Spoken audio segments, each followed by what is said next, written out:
This KFAN podcast is sponsored by Builders and Remodelers, exclusive Twin Cities provider of Elements Windows. Get the highest quality windows at unmatchable value. Visit buildersandremodelers.com for more details.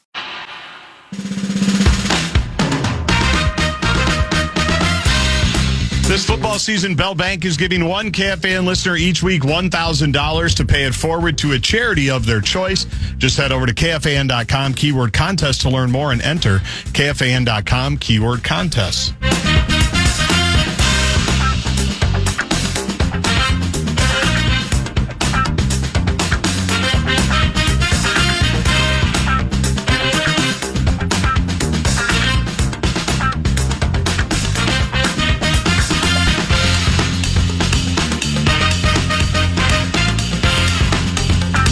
People are not listening very alertly. 612 guy saying, I disagree that intentional grounding was a forgivable play.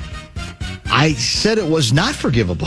I did not say it was forgivable at all, especially for a veteran player, especially when you have to know on the basis of the play itself, there was no receiver, running back, wide receiver, tight end, anywhere near the area. When you're on top of that, on that place on the field, you have to find another way to get rid of the ball in which you're not going to end up with intentional grounding. It was unforgivable. And everybody agrees that throwing it out the back of the end zone, they tend to, is the play.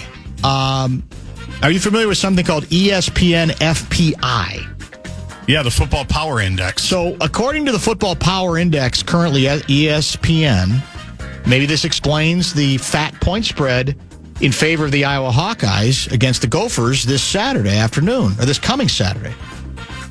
Iowa ranks 24th. We rank 60th. So I guess if you're playing that out, maybe I'm recency biasing too much how good the Gophers looked against Nebraska. What was Nebraska's I don't FPI? know.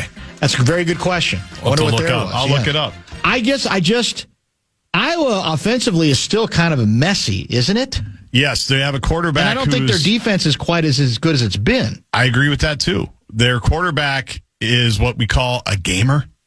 Yes, right. And he's an outstanding runner. Mm-hmm. His throwing the ball has not been very good this year, although he did that at his previous stop, South Dakota State. But he is outstanding at making plays with his legs and did that multiple times on Saturday night. Schedule logistics. This is interesting. Dan, has there been any discussion from the media jackals regarding how our schedule has shaken out? We had the Europe trip. At least we get a bye. Great. Then we get the Eagles coming off a mini bye from Thursday Night Football. Then we get to go short week it to L.A. for Thursday. Great, but we get our mini bye after. Guess what? We then get the Lions who come off a bye.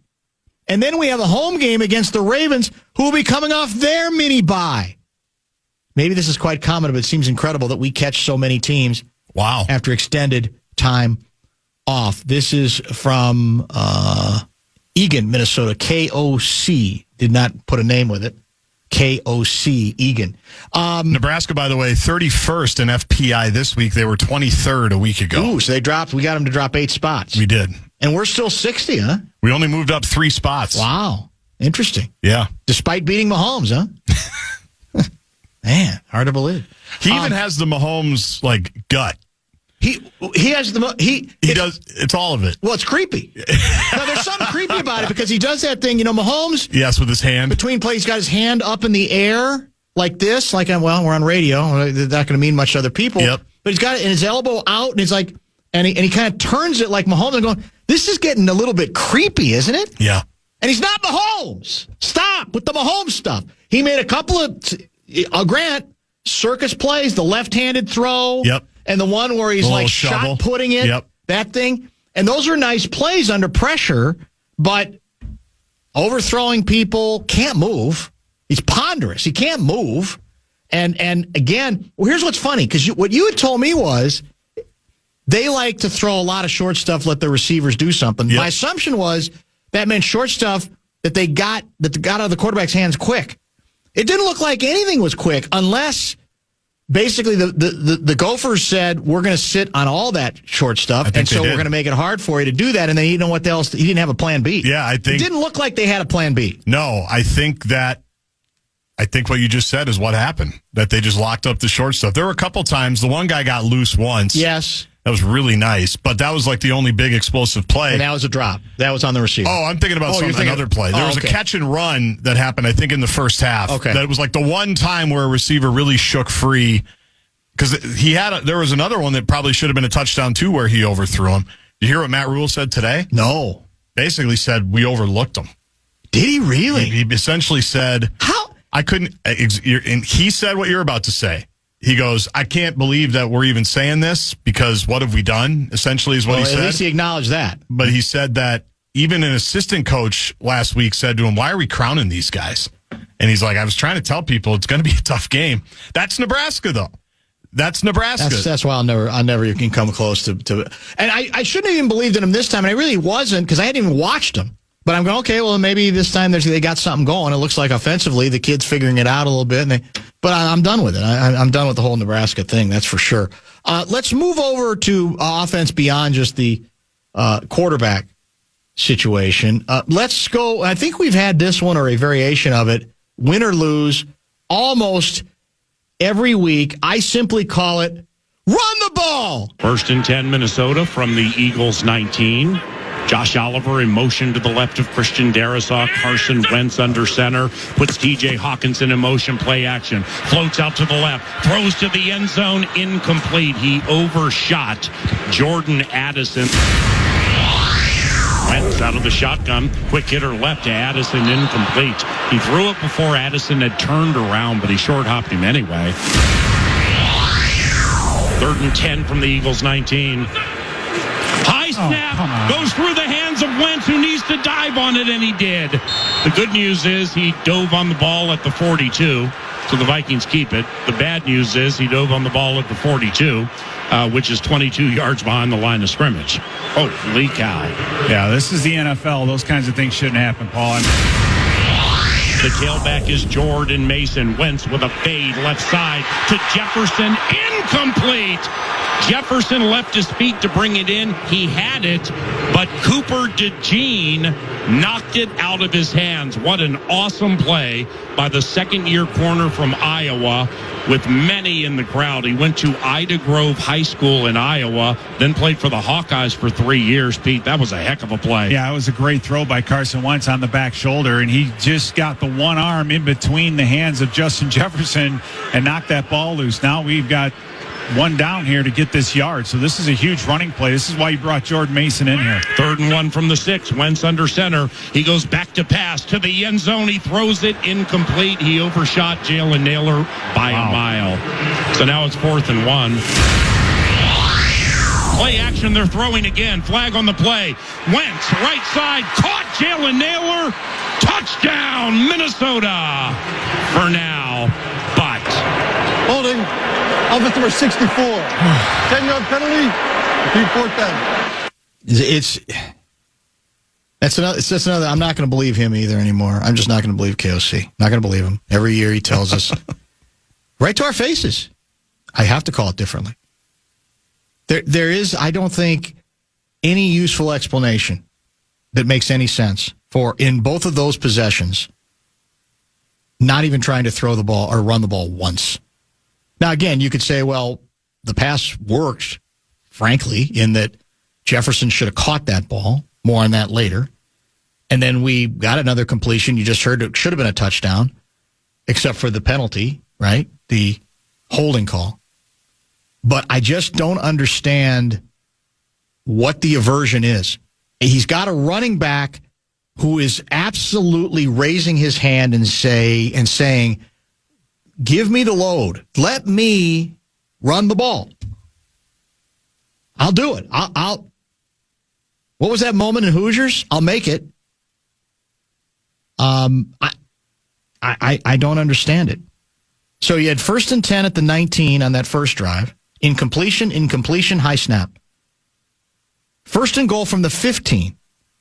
Incompletion, holding, negating the touchdown throw. You have to settle for field goals in both cases. And again, you saw stretches where we had success running the ball. I'm not saying every play. You obviously have to mix it up.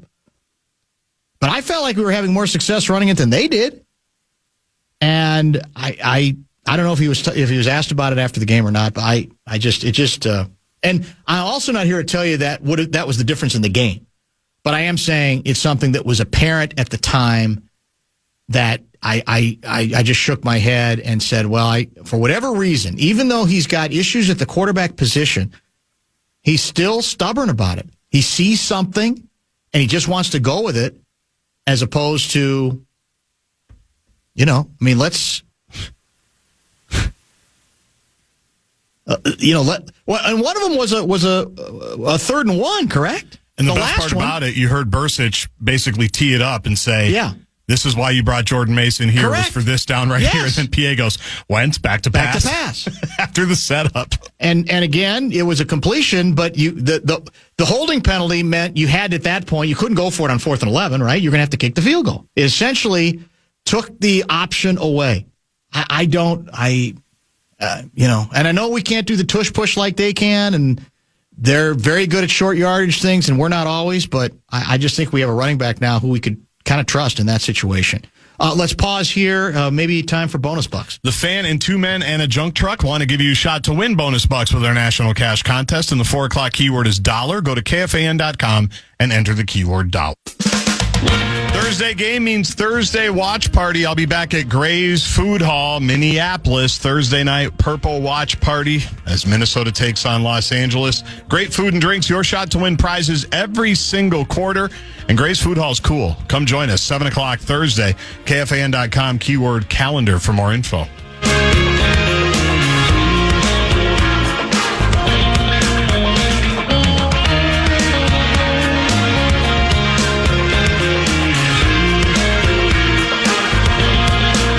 Pouring into the Bradshaw and Bryan KFAN text line as might be expected, 646-86. I was also during that break monitoring the wonderful world of X. I don't have an account yet on Bluesky, but it's, I'm sure, only a matter of time. Alec Lewis, 34 minutes ago, he's taking a look at the All-22. Oh, yeah. Looking at the film. Yep. Something he says that stands out pretty clearly, Vikings, Eagles. Too much interior pressure offensively, not enough interior pressure defensively. Is that right? Look, this is another subject that was explored briefly on Sunday, that as much as we, break down all these matchups and what's the Vikings offense going to be able to do against the Eagles corners? Might they be able to run the ball a little bit against the Eagles defense? And vice versa, sort of, what's the matchup like? Jalen Hurts versus the Vikings defensive backs, etc. They've got a really good running back. Who has struggled this year. What's that going to look like? What ultimately matters most of the time? Line of scrimmage. And it applied not just to the Sunday game, it applied to your game Friday night, Gophers, Nebraska. The Gopher defensive pressure up front was tremendous almost the entire game. And for the first time in quite some time, it looked like there were some holes for Gopher running backs to run through. So once again, meat and potatoes often tells the tale, good and bad. Despite all of our obsession with quarterbacks and skill players and fancy plays and circus catches, etc., it all in the end, I think, kind of It tends to come back to exactly that. There is a more specific example we could get to regarding the, shall we say, front wall, offensively speaking. We call this talking point the center of attention. 3 receivers left, 1 right. C.J. Ham to the right of Wentz. 3rd and 10 from the Eagles' 19. High snap goes through the hands of Wentz, who needs to dive on it, and he did. The good news is he dove on the ball at the 42, so the Vikings keep it. The bad news is he dove on the ball at the 42, which is 22 yards behind the line of scrimmage. Holy cow. 4th and 1 from the Eagles' 6. Play clock down to 2. On 4th down, play action, they're throwing again. Flag on the play. Wentz, right side, caught Jalen Naylor. Touchdown, Minnesota. For now, but. Holding, offense number 64. 10-yard penalty. Repeat fourth down. The fairy dust has clearly blown off Blake Brandel, who played his tail off at Tottenham Hotspur. In his very first game of his life playing center, he earned the right to play and start center again this game. He had a snap that went through the hands of Carson Wentz. It was way too high. Reichert bailed them out with a field goal try. But that penalty right there backs the Vikings up to the 24. I don't know about that call, Paul. It's one of those things where he just pulled the D lineman down. It was top heavy. It wasn't a blatant hold in that regard. 3rd and 5 from the 10, Wentz shotgun. Vikings 50% on 3rd down. 3 receivers left. Mason to the right of Wentz. Snap. Wentz looking left. Wentz sacked. Carson Wentz sacked. And he's taken down by Moro Ojimo, 3rd year from Texas. 3rd sack this year. 1st today by Philadelphia. And just like 2 other times in the game when the Vikings got down by the 6 or close to the red zone, they were not able to close on it, so Will Reichert, who's 3 of 3 on field goals, he comes in trailing by 5. Well, nice little stunt by Jomo. He made it look like he was going to loop all the way to the outside, and Brandel bit on it, and then he redirected and came up underneath, and Brandel just didn't quite get there. A hike 22 yards over a 6'4", 6'5" quarterback's head, a holding call, nullifying a touchdown, and a sack. I don't want to pile on Blake Brandel. As PA said, he really wasn't supposed to be our center and was playing it because he had looked surprisingly effective in Europe.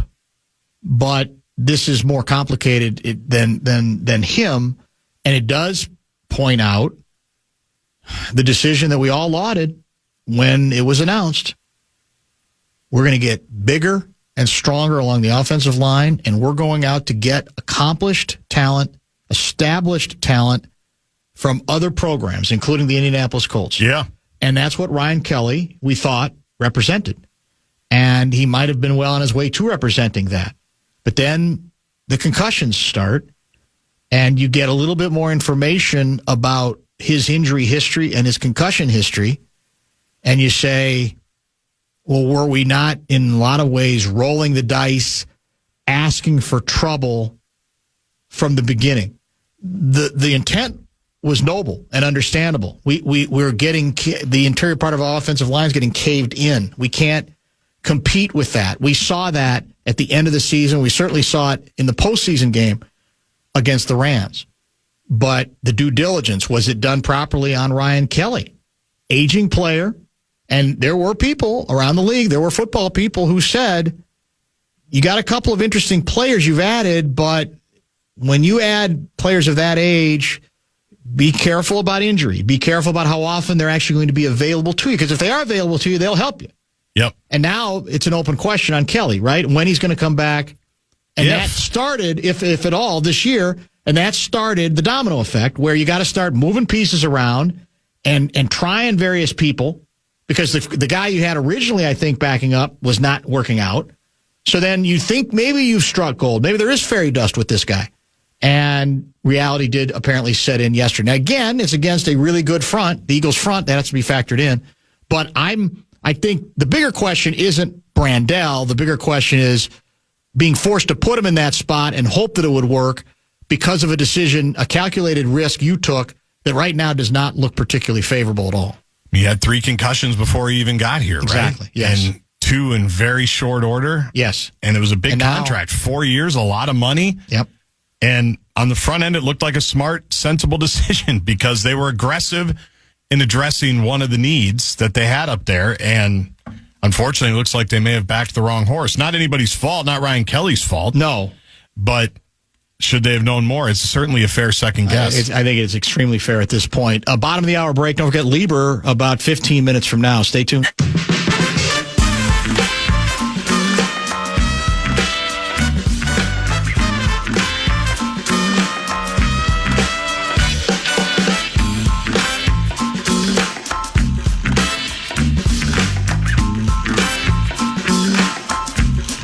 Ben Lieber coming up in about 10, 15 minutes or so. The Minnesota Vikings have issued a statement in reaction to a couple of comments made by cornerback Isaiah Rodgers. The statement reads as follows. This is from the Vikings. We are disgusted by the racial slurs directed at Isaiah Rodgers following yesterday's game. As we've said previously, there simply is no room for racist words or actions in sports or society. We support Isaiah and all players who unfortunately experience this type of ignorant and prejudicial behavior far too often. We ask our fans to continue to fight to eliminate racism. Rodgers had, I don't know if he sent this out last night or this morning, talking about racial slurs that he had indeed received. I thought he said maybe it was among the worst he had yet received, including use of the N-word in at least one or perhaps more of those. He said, here's the tweet from Isaiah Rodgers. Racism is real. Keep football. That's not even the worst I've seen. Stay solid or stay silent, fans. Fake applause, no support, or faithful and never switching. Pick a side and stay on it. Some of the most racist comments I've ever seen or read since I entered the league. I don't think you have to. This has to be either or regarding support. If you are a discerning fan and you are frustrated by a defense that you don't think played to the right level, I don't think you're fake as a fan if you point that out and you even criticize that. The issue to me isn't the criticism. The issue isn't you're either with us or you're against us. It's that regardless of whether you're with us or against us, the one place you should never be forgiven for going to is racism, or is racist nonsense. I know we're not past this. I know we're probably never going to be past it, especially in the internet age, but that's the distinction. And I guess people do it because they realize they can get away with it, and they decide that's the way they want to vent. What possesses anyone frustrated by coverage that was nowhere near to the standard that Isaiah Rodgers had been to this point has you going down that road that has nothing to do with performance at all, but has more to do with you as a human being and what you're willing to resort to? Have absolutely no clue, no idea. But it's a reminder, and sometimes players come up against us. They just don't publicize it. Right. I bet it happens way more than we even know. Exactly right. And they say, oh, it's not worth it. Or I'm not going to make a big deal about it. But every once in a while they do, and they should. This has nothing to do with what he did or didn't do as a player. So you go down this road, you do nothing but reveal yourself. That you have, I guess, not ever reached adulthood, never been able to understand what the distinctions might be, but the Vikings are saying exactly what they should say under these conditions. It came up, the Sievert had a link. Who did it come up with? Former Viking, a running back. And then a couple years ago, this happened too. Let me see if I can find it from. I feel like it was Alexander Madison. Maybe might have been Madison. It might have that might have been exactly the person. Let me double check. Yeah, in 2023, Madison decried receiving racist messages via social media after a game. So again, I don't think you're a fair weather fan if you're a discerning fan and are bothered by a performance.